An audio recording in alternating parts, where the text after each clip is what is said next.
La fertilité féminine repose sur un ensemble de phénomènes complexes, interconnectés et particulièrement sensibles à l'influence de facteurs de risque. Les vidéos de cette série souligneront l'importance de ces processus et le rôle de certains facteurs dans la fertilité féminine. Le fonctionnement des organes et des processus métaboliques, notamment au niveau cellulaire et mitochondrial, la régulation hormonale et l'influence de variables individuelles et de facteurs de risque jouent un rôle fondamental dans la fertilité féminine. Le premier facteur influençant la fertilité féminine est l'âge. En effet, le stock folliculaire acquis à la naissance ne se renouvelant pas, la réserve ovarienne baisse avec l'âge, d'autant plus vite à partir de 35 ans. L'hygiène de vie a également une influence majeure sur la fertilité.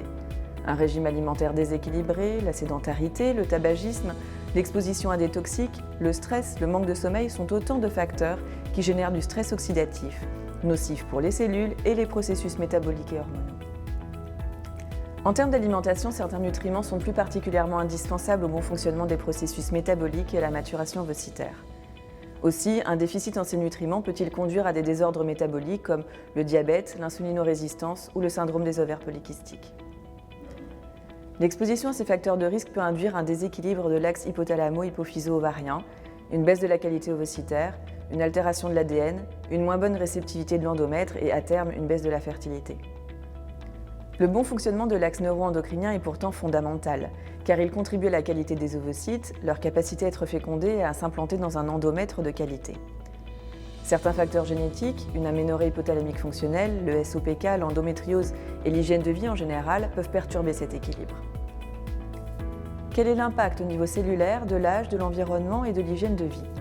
Voyons ce qu'il se passe au niveau des mitochondries et quelle influence le stress oxydatif a sur leur fonctionnement.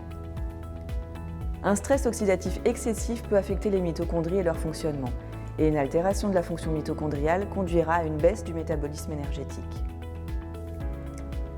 Les ovocytes sains sont particulièrement riches en mitochondries. En effet, les besoins énergétiques augmentent considérablement pendant la croissance folliculaire et, après fécondation, au cours des phases de division cellulaire où l'ovocyte, désormais fécondé, doit compter sur ses propres ressources énergétiques pour le développement embryonnaire. Ainsi, une fonction mitochondriale altérée peut-elle conduire à des ovocytes de moins bonne qualité et une baisse de la fertilité. Un apport énergétique suffisant est indispensable pour permettre la fécondation, l'anidation et une croissance embryonnaire harmonieuse.